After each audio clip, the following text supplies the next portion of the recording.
la definición de cultura es una definición compleja, pero quizá la más simple es que la cultura es lo diferente de natura, ¿no? La cultura es la naturaleza trabajada por el hombre. Toda obra humana es una obra de cultura. Las herramientas, la invención del fuego, la rueda, en fin. Es el hombre agregando al universo, a la realidad, algo que no existía. Cuando habla uno de la cultura, piensa uno en Bellas Artes, el Palacio de Bellas Artes, la danza, la pintura, la escultura. No, la cultura es toda la expresión. Y lo que podemos conocer del mexicano son sus obras, lo que deja la herencia, su rastro sobre la tierra y la acción transformadora. De manera que es una visión más bien antropológica que estética de la alta cultura, ¿no? El ballet, la sinfónica, el cuarteto. No, la cultura es la jícara de Michoacán, la cultura es los bordados de Oaxaca, la cocina, los tacos, el pulque, en fin. Eso es ya un producto cultural.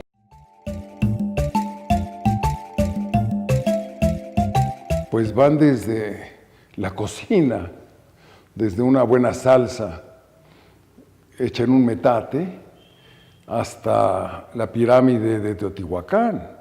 En fin, yo creo que toda obra que realice el hombre para transformar la naturaleza, las piedras del Templo Mayor mexica se transformaron en las piedras de la catedral, ¿no? El hombre va significando y resignificando a la materia y con ella crea, pues a través del mármol, al David de Miguel Ángel, ¿verdad?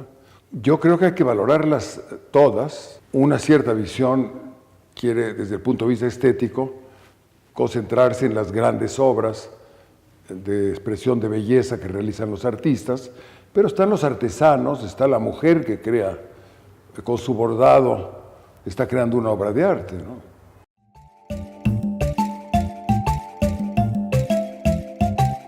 Creo que lo más fácil para un niño de secundaria es decirle que existen en el gobierno algunas oficinas que se dedican así a cuidar el patrimonio cultural. Entonces, cuando una obra en una ciudad destruye las construcciones de los antepasados para abrir una avenida, pues es la destrucción del patrimonio cultural.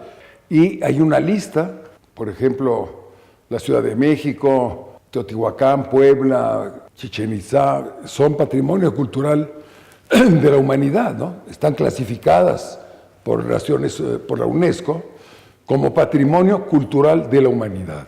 Entonces al niño habría que decirle que las generaciones de nuestros antepasados dejaron su marca de su paso por la tierra, creando obras que son dignas de conservarse y de descubrir y quitarle todos los árboles y tierras que había en la pirámide de Teotihuacán.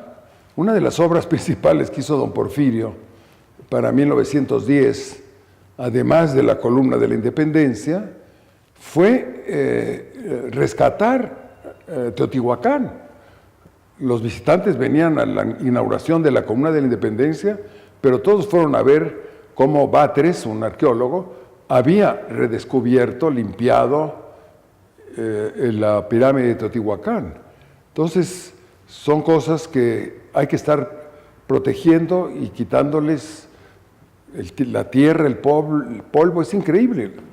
Nuestras obras prehispánicas, creo que hemos descubierto el 10 o 15% de lo que crearon los antepasados mesoamericanos y que está bajo la tierra, ¿no?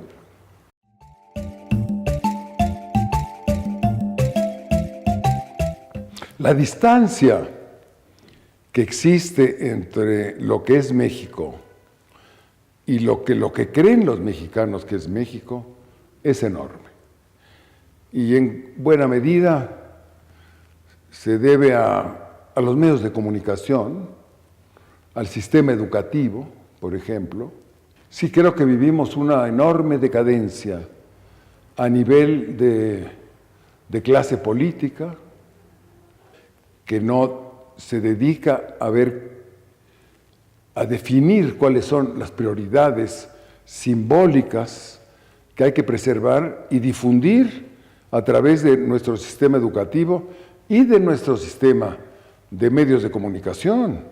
Están dedicados a cosas muy superficiales, muy absurdas, muy tontas. Es necesario que pudiéramos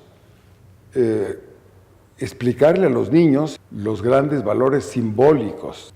Casi yo empezaría por explicarle a los niños qué es el escudo nacional, qué es el águila y la serpiente, ¿verdad? Son cosas de orden simbólico. Y desgraciadamente, nuestros niños, nuestro sistema educativo, no ha jerarquizado con claridad aquellos aspectos, elementos que todo niño de sexto año y todo universitario y preparatoriano debería de saber como base, ¿no? Y luego cada quien haga lo que quiera, ¿no?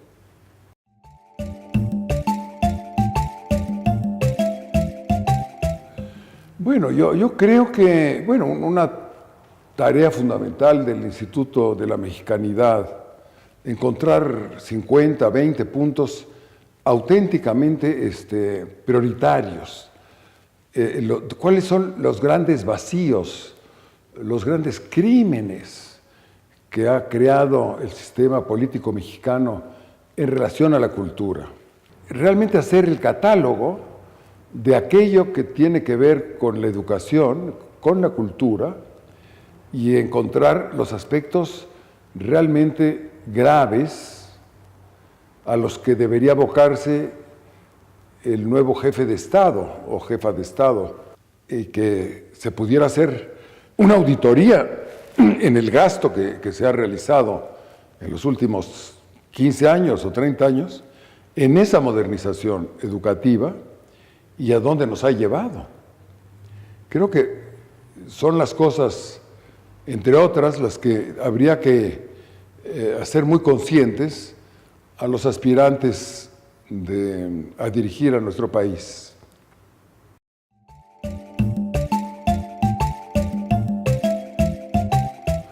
El ciudadano necesita organizarse y organizarse con sus conciudadanos para crear asociaciones como esta de la mexicanidad y realmente en una obra colectiva, una comunitaria, ponerse de acuerdo para exigir lo que tiene que exigir, desde acabar los baches de las calles hasta la creación de escuelas, hasta la revisión de los programas educativos, porque la democracia se fundamenta en la capacidad asociativa del ser humano. Mientras más asociaciones civiles existen en un país, más capacidad de poder construir la democracia y sobre todo de exigir a los políticos cumplir aquello que hayan prometido o realmente obligarlos.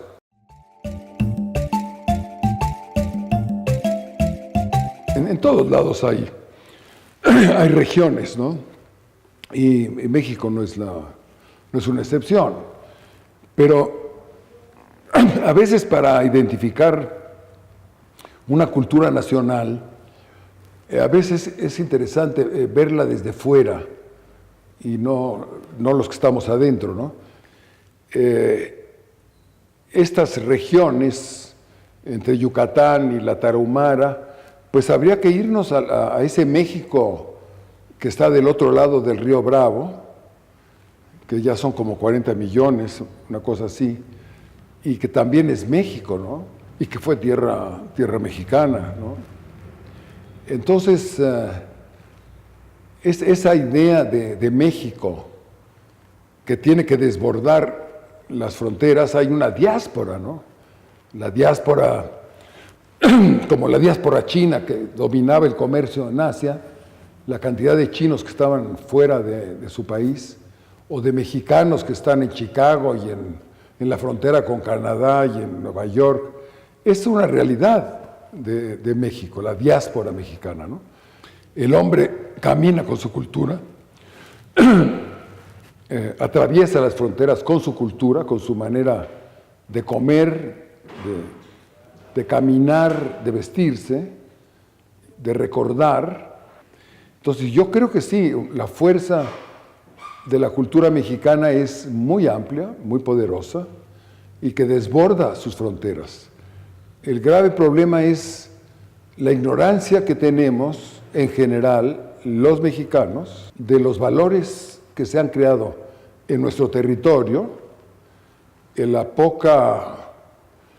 poco interés de difundirlos bien, de discutirlos por lo menos. Hay diferentes visiones de lo que es México y de lo que son las culturas regionales o clasistas, y que tenemos que asumir que los que tenemos pasaporte mexicano y acta de nacimiento mexicano, tenemos cosas en común, y que mientras más cosas en común conozcamos de nosotros, seremos un país más fuerte, ¿no? Una nación más fuerte.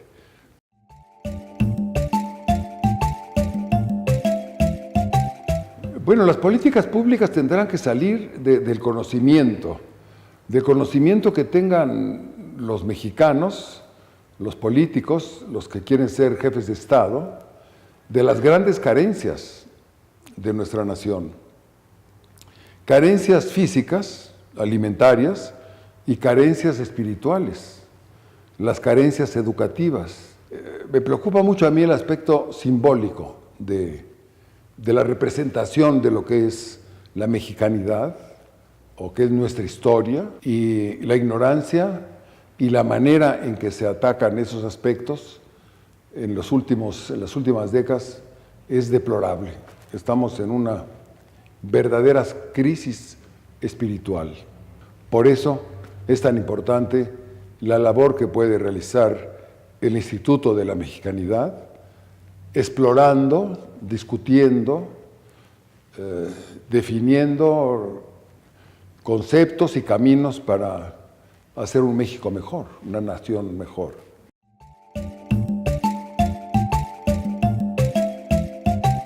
Bueno, yo creo que está bastante conciliado.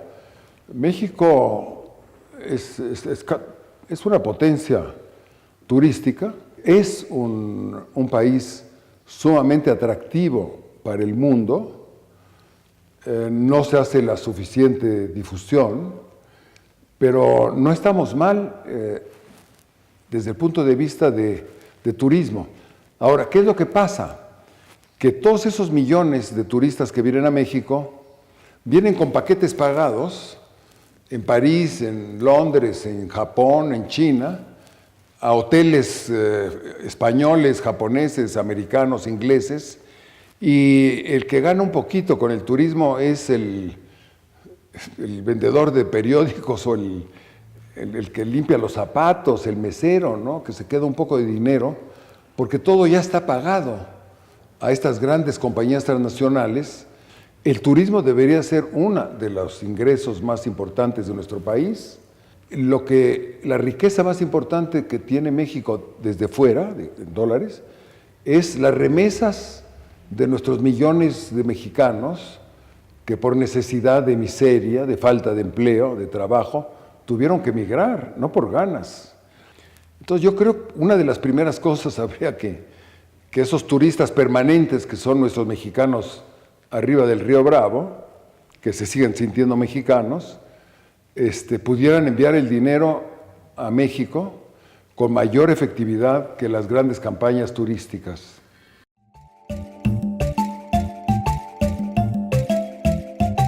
En primer lugar, estudiándola a fondo, conociéndola a todos los que tienen que estar en esto, y luego hacer las propuestas fundamentales y tener a las personas idóneas. El Premio Nobel de Literatura García Márquez se oponía a que hubiera una Secretaría de Cultura, tenía sus razones, porque se está rompiendo el vínculo de educación con cultura, ¿verdad?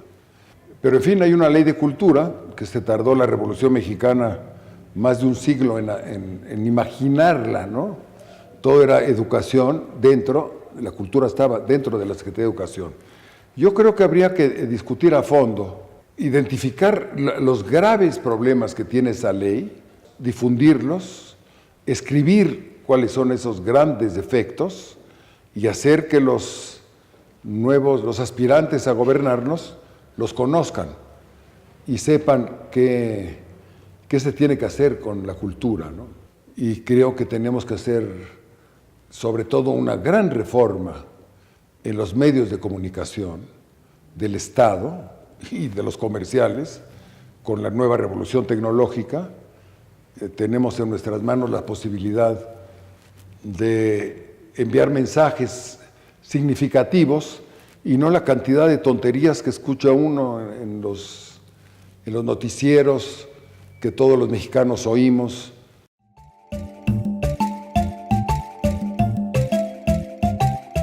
Para que los jóvenes puedan participar en esto, es necesario que la educación, las escuelas, realmente estimulen desde niños, los niños mexicanos, conozcan su entorno, ¿no?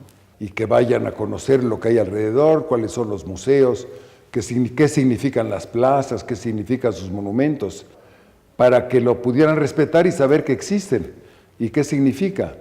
Si la escuela no tiene un plan de ese sentido, pues nuestros museos están vacíos, absolutamente vacíos. Bueno, yo creo que en primer lugar que sepan esos jóvenes que son cultos, hay una cultura regional y que puedan apreciar la cultura, que no se necesitan misioneros que vayan a decirles lo que es la cultura, sino que ellos son vehículos de cultura, de valores culturales en su comunidad, en sus pueblos, y que deben de conocerlos, sino que en su comunidad agrícola, sus pequeños pueblos, hay manifestaciones de cultura, que los bordados que hacía su abuela y que su madre hace, o que su padre o su abuelo, las jícaras que están pintando, son obras de cultura, y que las aprecien como obras de cultura, no como mercancía, ¿verdad?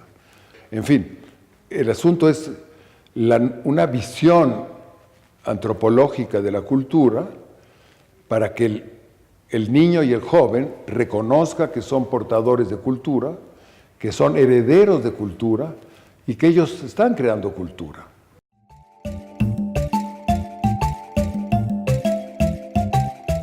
Yo creo que la mexicanidad es el conocimiento de nuestra historia y en la exploración de lo que decía Alfonso Reyes, del explorar el alma nacional, podemos hacernos una idea de lo que sea la mexicanidad. Yo me referiría a un asunto de orden simbólico, ¿no? Sabemos todos los mexicanos, tú y yo, que la bandera nos representa, ¿no? Que tenemos un himno, en fin, ciertas cosas, y que tenemos papeles, pero cuando le dicen a un yucateco y a un tarahumara que su último rey indígena murió a manos de Cortés y que era un mexica, pues yo creo que es muy complicado para un tarahumara y un maya tener una identificación con un emperador Moctezuma o Cuauhtémoc, ¿verdad? De manera que es un mosaico muy complejo, cuya suma daría la mexicanidad, ¿verdad? No. Yo creo que para eso está hecho precisamente el Instituto de la Mexicanidad, para poder explorar e interrogarnos. Creo que el asunto fundamental de la cultura, de un hombre culto, es la manera de hacer preguntas, más que dar respuestas.